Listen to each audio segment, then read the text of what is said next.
13 prosperous trade route that the modern world forgot existed. For thousands of years, humans lived by moving with the land. Everything depended on what they could find, hunt, or gather each day. Then something changed. They stopped moving and began to stay in one place. And this would reshape how humans lived, worked, and built the world around them. At the time, life was simple but well understood.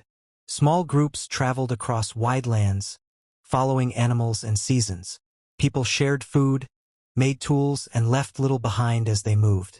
There were no cities, no borders, and no kings. But beneath the surface, a quiet pressure was building. The climate was changing, food patterns were shifting, and groups were growing larger. The old way of life was becoming harder to sustain. And it was only a matter of time before humans had to choose, keep moving or change everything. Life moved in a steady rhythm that people understood well. Each day followed the same pattern, guided by the land and the seasons. Small groups woke with the sun, gathered what they needed, and rested when the light was gone. This way of life had worked for many generations, and it shaped how people thought about the world. Most people lived in small bands, often no more than a few dozen. They stayed close to rivers, forests, or open plains where food was easier to find. When animals moved, they followed. When plants stopped growing, they moved again. Nothing stayed in one place for long, and that was the point. Movement was survival. Food came from many sources, not just one. Men often hunted animals, while women gathered fruits, roots, and seeds. A single meal could come from many places: a deer from the hunt, berries from the forest, and nuts from the ground. This mix kept people healthy and strong. It also meant no one depended on just one type of food. Tools were simple but effective. Spears, stone blades, and digging sticks were made by hand. Each tool had a clear purpose, and people knew how to use them well. If something broke, it was fixed or replaced. Nothing was wasted because everything took time and effort to make. There were no leaders in the way we think of today. Decisions were shared, and people listened to those with more experience. If someone tried to take control or act unfairly, others could simply leave. In a world without fixed homes, freedom came from the ability to walk away. This kept balance within the group. But this life had limits. People could only carry what they could hold. Food could not be stored for long, so each day started the same search again. If the land failed, there was no backup plan. Survival depended on knowing where to go next and hoping it would be enough. For a long time, this system worked, kept groups small, balanced, and closely tied to nature. People did not try to control the land. They adapted to it. And as long as the world stayed stable, this way of life could continue. Over time, the balance people relied on began to shift. The land was still the same, but the way people used it was starting to change. Groups were growing larger, and more people needed to eat from the same space. What once felt wide and open slowly began to feel limited. As the population increased, food became harder to find. Areas that once fed a small group could no longer support everyone. Animals were hunted more often, and plants were picked faster than they could grow back. What once worked no longer could. Seasons also became less predictable. Rains did not always come when expected, and some lands grew dry while others flooded. Places that had once been full of life became harder to depend on. People could not always follow the same paths they had trusted for years. What once worked no longer could. At the same time, groups began to cross paths more often. As people searched for food, they moved into areas used by others. This led to tension. Two groups could not always share the same land, especially when resources were low. Small conflicts began to rise. What once worked no longer could. There was also a growing problem with movement itself. Larger groups moved slower and needed more food along the way. Carrying tools, children, and supplies became harder over long distances. The simple act of leaving became more difficult than before. What once worked no longer could. Some groups tried to solve this by staying longer in places where food was still easy to find. At first, it seemed like a good idea. They could rest more, gather more, and move less. But staying in one place meant using the same land again and again. Over time, that land began to weaken. The pressure kept building from all sides. More people, less food, changing weather, and rising conflict all pushed against the old way of life. The system that had worked for thousands of years was starting to break. People were now facing a choice they had never faced before. Keep moving and struggle more each year, or find a new way to live. And as the pressure grew stronger, it became clear that something had to change. The growing pressure forced people to try something new. Moving was no longer enough, and the land could not keep giving as it once did. Groups needed a way to make food more steady and more certain. They needed control. The solution came in the form of planting seeds and staying close to them. Instead of only taking what nature gave, people began to shape it.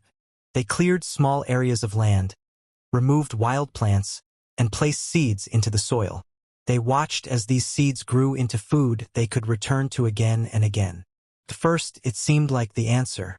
Food could now grow in one place. People did not have to travel as far or as often.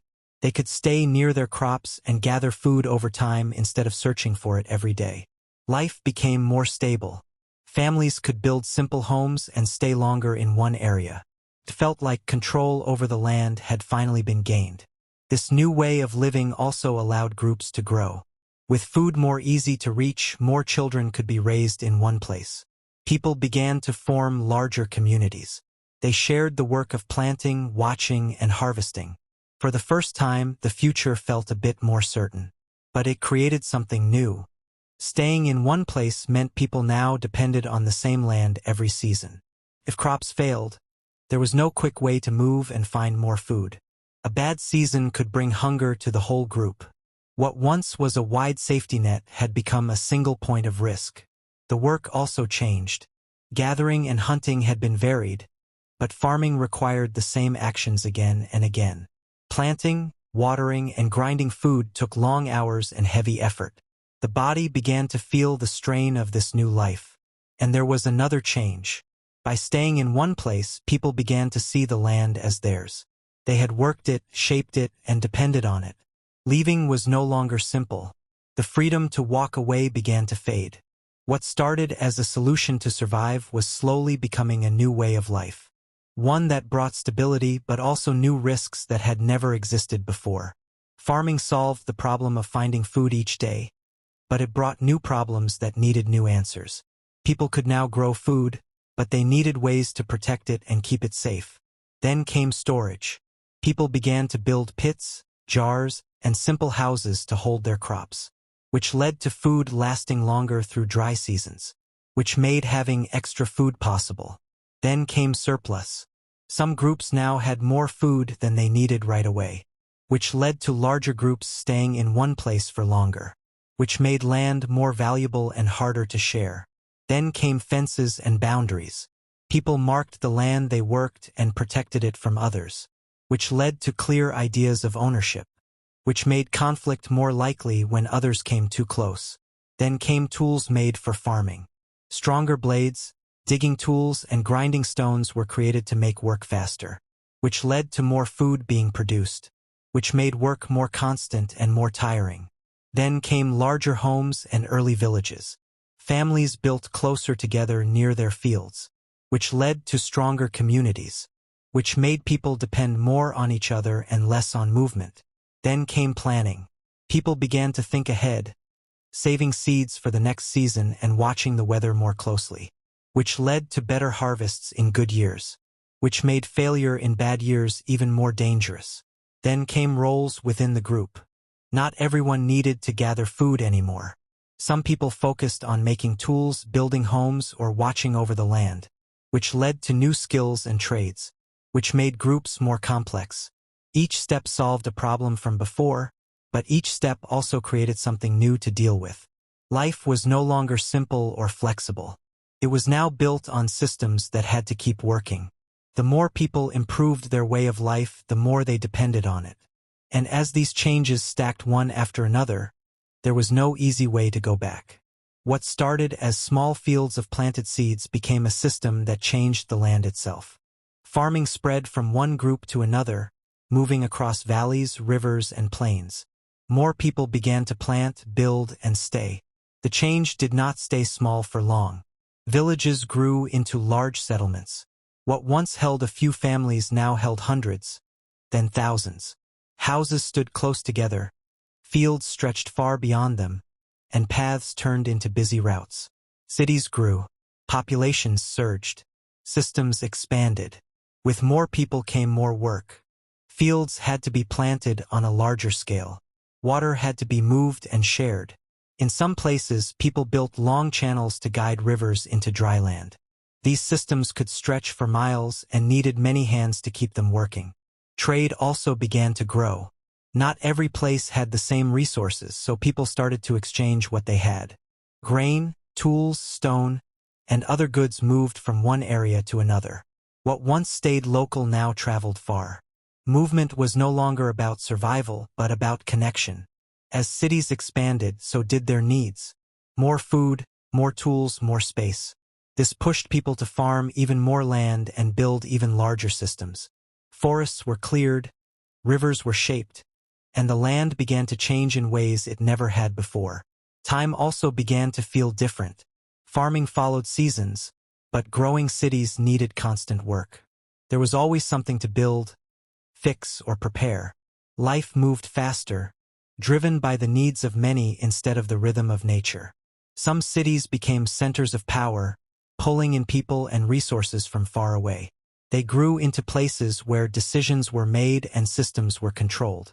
What started as simple farming had now become a network of growing cities, connected by trade and shared needs. The change was no longer small or slow. It was large, fast, and spreading. And as this new world grew bigger, it became harder to manage and even harder to control. But this progress came at a cost. The same systems that brought more food and larger cities also made life harder for many people. The land gave more, but it also demanded more in return. Work became long and heavy. Farming was not easy. People spent hours under the sun, planting, digging, and carrying. The same tasks were done again and again, day after day. Bodies grew tired, backs bent, hands became rough and worn. For many, life became harder than before. Food was no longer as varied as it once was. People depended on a few main crops. When those crops were good, there was plenty. But when they failed, hunger spread quickly. A single bad season could affect thousands. For many, life became less certain, even with all the work they did. Living close together brought new problems. In small groups, sickness could fade away as people moved. But in growing villages and cities, illness could spread fast. Dirty water, waste, and close contact made it easy for disease to move from one person to another. Many became sick and many did not recover. For many, life became more fragile. Inequality also began to grow. Not everyone lived the same way anymore. Some controlled more land, more food, and more tools. Others had little and worked for those who had more. The gap between people widened. For many, life became unfair. Social balance began to change. In the past, people could leave if things were not right. Now, leaving meant losing land, food, and safety. People became tied to where they lived. Freedom became harder to hold on to. For many, life became more controlled. Conflict also grew stronger. Land now had value and people fought to protect it or take it. Small fights turned into larger struggles.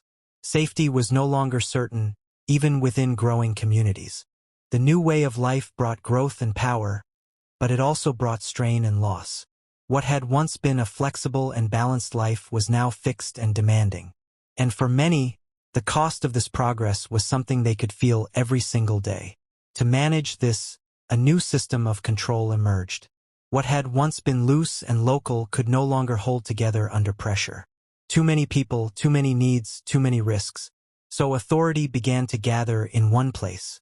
Control shifted from small groups making their own choices to a central power setting the rules. Decisions were no longer made by families or villages alone. Now, they came from officials, leaders, and those placed at the top. Orders moved downward, and obedience was expected in return. Rules became clearer, but also stricter. What you could do, where you could go, what you owed. All of it was written, counted, and watched. Systems were built to track people, goods, and work. Nothing was left fully to chance anymore. With this came hierarchy. Not everyone stood equal within the system. Some gave orders. Others followed them. At the top were those who held power, leaders, rulers, or institutions that shaped the direction of everything below. Beneath them were layers of control, each level responsible for the one under it. This structure made things run smoother on the surface. Tasks were organized. Problems could be handled faster. Large groups could now act as one. But it also meant that power was no longer shared the same way. The system did not just guide people, it shaped their lives. It decided who had access, who had protection, and who carried the burden. And once this structure took hold, it became harder to step outside of it. The world had changed. Where there was once freedom in small groups, now there was order shaped by a central system. Where people once made choices close to home, now those choices came from far above. Before, life moved at a slower, more natural pace. People worked for their own needs and their world felt close and clear. After, life became part of something bigger. Work, time, and even movement were shaped by rules set by others. Before, power was spread out. Many voices mattered, even if they were small. After, power was gathered at the top. A few decided for many, and their reach stretched far beyond what anyone could see. Before, people relied on trust and habit. After, systems replaced that trust. Records, laws, and watchful eyes made sure everything stayed in line. Nothing was left to chance anymore. This new world was stronger in some ways, could build faster, grow bigger, and handle more. But it also felt heavier. The space for choice became smaller, and the cost of stepping out of line grew higher. What once felt simple was now complex. What once felt shared was now controlled. And even though this system solved many problems, it also changed what it meant to live within it. Fast forward to today, and the same patterns are still here. The systems built back then did not disappear. They grew, changed, and became the world we live in now. Modern cities run on the same idea of order and control. Roads, buildings, and services are all planned and managed from the top. Millions of people move through these spaces each day, guided by rules they did not create. Technology has made this system even stronger. Today, information is tracked in real time. Phones, cameras, and networks follow movement, work, and behavior. What once needed people to watch is now done by machines and code. Society still follows clear structures. There are leaders, workers, and layers in between. Decisions are made at the top and passed down just as before. The system is larger now, but the shape of it feels the same. In many ways, life is easier. Things move faster. Problems can be solved quickly. But the trade remains. The more the system grows, the more it shapes how people live, work, and think. What began long ago did not end. It simply became modern. It began as a small need. People needed order. They needed safety. They needed a way to manage growing groups and solve new problems. But it became something much bigger. The systems built to help began to shape everything. They decided how people lived, worked, and moved. They gave power to some and took choice from others. What once served people slowly began to guide them. At first, it felt like progress. Life became more stable. Things could grow and last. But the cost was always there, even if it was not clear at the start. The more the system grew, the harder it became to step outside of it. Today, we still follow these same patterns. We live in cities built on control. We use tools that track and guide us. We move through systems that were designed long before we were here, and we are still living inside it.